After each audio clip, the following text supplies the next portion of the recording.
Assalamualaikum warahmatullahi wabarakatuh. Perkenalkan, nama saya Tasya Nurul Azizah dengan nomor NIM 1908102020 dari kelas PBA 3C jurusan Pendidikan Bahasa Arab, Fakultas Ilmu Tarbiyah IAIN Syekh Nurjati Cirebon. Di sini saya akan menjelaskan materi tentang levelisasi dan standar pembelajaran bahasa asing. Nah, di sini saya akan membahas dua materi tersebut, yaitu levelisasi dan standar. Nah, untuk pembahasan yang pertama yaitu mengenai levelisasi atau tingkatan pembelajaran bahasa asing, atau di sini kita akan membahas dalam bahasa Arab. Nah, dalam pembelajaran bahasa Arab yang kita ketahui itu ada 3 tingkatan atau levelisasi. Nah, untuk tingkatan yang pertama yaitu mubtadi. Mubtadin atau pemula ini adalah tingkatan yang paling awal dalam pembelajaran bahasa Arab, dan biasanya materi yang paling cocok untuk tingkatan ini adalah menghafal mufradat, percakapan yang sederhana, dan mengarang terarah atau insya muwajahah. Nah, ini biasanya digunakan pada level bawah karena ia mencakup kegiatan mengarang yang dimulai dari merangkai huruf, kemudian kata dan kalimat. Nah, untuk tingkatan yang kedua yaitu tingkat mutawasit atau menengah. Nah, pada tingkat mutawasit ini siswa sudah mendapatkan beberapa materi tentang bahasa Arab, dan tugas seorang guru pada saat itu adalah memberi penguatan terhadap materi-materi yang sudah didapatkan oleh siswa, sehingga bisa mahir dalam materi tersebut.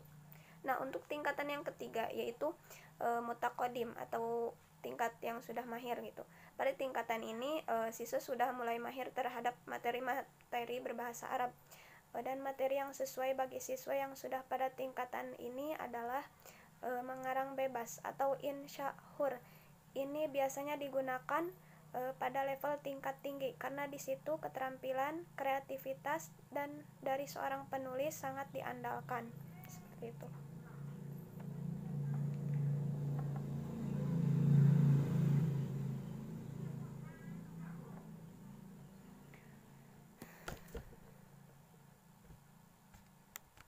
Nah, istilah tingkat pemula atau menengah dalam dunia pembelajaran bahasa, khususnya bahasa Arab, dapat diukur dari 2 aspek. Aspek yang pertama yaitu aspek jumlah penguasaan mufradat siswa. Untuk tingkat pemula, mufradat yang harus dikuasainya adalah 0 sampai dengan 1000 kata. Demikian juga untuk tingkat menengah yaitu 1000 sampai 2000 kata. Yang kedua yaitu dari segi jumlah jam pelajaran. Untuk tingkat pemula, jumlah jam pelajaran yang harus dilalui mencapai 0 sampai 250 jam. Sedang di mana yang 200 jam itu dihabiskan secara formal di sekolah, dan 50 jamnya itu digunakan untuk tugas dan lain-lain. Nah, sedangkan untuk tingkat menengah yaitu 250 jam pelajaran yang terdiri dari 200 jam di kelas atau dalam bimbingan guru, dan selebihnya di luar kelas, seperti tugas harian minimal 2 jam dalam sehari, baik secara mandiri maupun berkelompok. Nah, istilah pemula atau menengah itu tidak harus dipahami secara formal, seperti menyamakan pemula dengan SD atau MI, serta SLTP atau MTS, dan SLTA atau Madrasah Aliyah dengan menengah, karena masing-masing level tersebut diukur dengan penguasaan sejumlah kosakata dan sejumlah jam pelajaran yang telah dilalui, seperti itu. Maka boleh saja seseorang yang telah berumur 30 tahun namun baru mulai belajar bahasa disebut sebagai pemula, atau sebaliknya, bisa saja siswa yang berumur 10 tahun tapi telah menguasai kosakata dan jam pelajaran setingkat menengah disebut sebagai level menengah, seperti itu.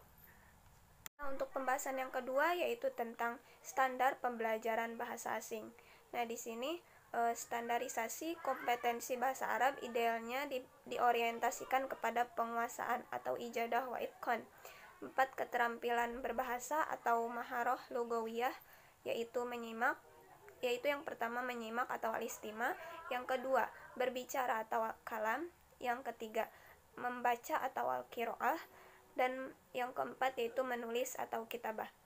Empat keterampilan ini dapat dikategorikan menjadi dua, yaitu keterampilan reseptif atau maharoh istiqbal, dan keterampilan produktif atau ekspresif, atau maharoh intajiyah, maharoh irsal, atau maharoh ta'biriyah. Nah, keterampilan reseptif ini meliputi keterampilan menyimak atau membaca, karena pembelajar berusaha menerima pesan dari yang disimak dan dibaca. Nah, sedangkan keterampilan produktif atau ekspresif mencakup keterampilan berbicara dan menulis, karena si pembelajar berupaya memproduksi dan mengekspresikan ide-ide, gagasan, dan pesannya kepada orang lain, seperti itu. Nah, di sini ada standar pembelajaran bahasa asing yang dikeluarkan oleh ACTFL atau the American Council on the Teaching of Foreign Language, yang diistilahkan dengan 5C, yaitu yang pertama communication, yang kedua culture, yang ketiga connection, yang keempat comparison, dan yang kelima communities. Nah, untuk yang pertama yaitu communication.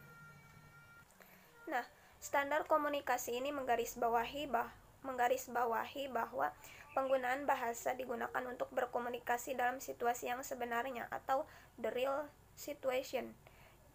Pembelajar dituntut untuk mampu berkomunikasi baik secara lisan maupun tulisan, juga mampu menginterpretasi pesan dalam bentuk lisan dan tulisan, dan mampu menunjukkan pemahaman budaya pada saat melakukan komunikasi, dan mampu mempresentasikan informasi baik secara lisan maupun tertulis, seperti itu. Nah, untuk yang kedua yaitu culture. Bahasa dan budaya adalah dua hal yang saling berkaitan. Mempelajari bahasa mustahil terlepas dari budaya. Pemahaman lintas budaya atau cross-cultural understanding akan memberikan sikap saling menghargai perbedaan yang terdapat di antara budaya sendiri dengan budaya orang lain. Dengan demikian, pembelajar bahasa asing akan lebih terbiasa menghadapi aneka ragam perbedaan-perbedaan, seperti cara pandang dan kebiasaan yang dimiliki budaya negara lain. Sikap toleran dan tenggang rasa dapat terasah melalui pemahaman lintas budaya itu. Sebaliknya, prejudice dan stereotip yang seringkali mengarah pada prasangka negatif dapat terhindarkan. Nah, untuk yang ketiga yaitu connection. Bahasa asing yang dipelajari mampu menghubungkannya dengan pengetahuan dalam bidang yang beraneka ragam. Dalam pembelajaran bahasa, pembahasan tidak sekedar berkutat seputar seluk-beluk kebahasaan saja, tetapi berhubungan dengan disiplin atau ilmu-ilmu lain. Hal ini dapat kita lihat pada tema-tema dalam pembelajaran bahasa. Ada yang berkaitan dengan masalah sosial, sejarah, ekonomi, ilmu eksakta, dan lain sebagainya, seperti itu. Nah, untuk yang keempat yaitu comparison. Fungsi connection di sini dapat diibaratkan sebagai jembatan yang menghubungkan dua tempat yang berlainan bahasa dan budayanya. Pembelajar diarahkan agar mampu membandingkan di antara keduanya. Dari hasil perbandingan tersebut dapat diperoleh persamaan dan perbedaan kaidah bahasa dan budaya, sehingga menghasilkan pemahaman bagi yang satu dan yang lainnya, seperti itu. Nah, untuk yang kelima yaitu communities. Bahasa asing dapat dijadikan sebagai modal berikutnya. Artinya adalah pembelajar dapat memperluas wawasan dan pengetahuannya dengan perantaraan bahasa tersebut untuk mengadakan hubungan dengan orang lain di luar kelas, baik secara individu maupun berkelompok. Misalnya berkirim surat via email, menjadi anggota di sebuah klub, pertukaran pelajar, dan menjadi anggota mailing list.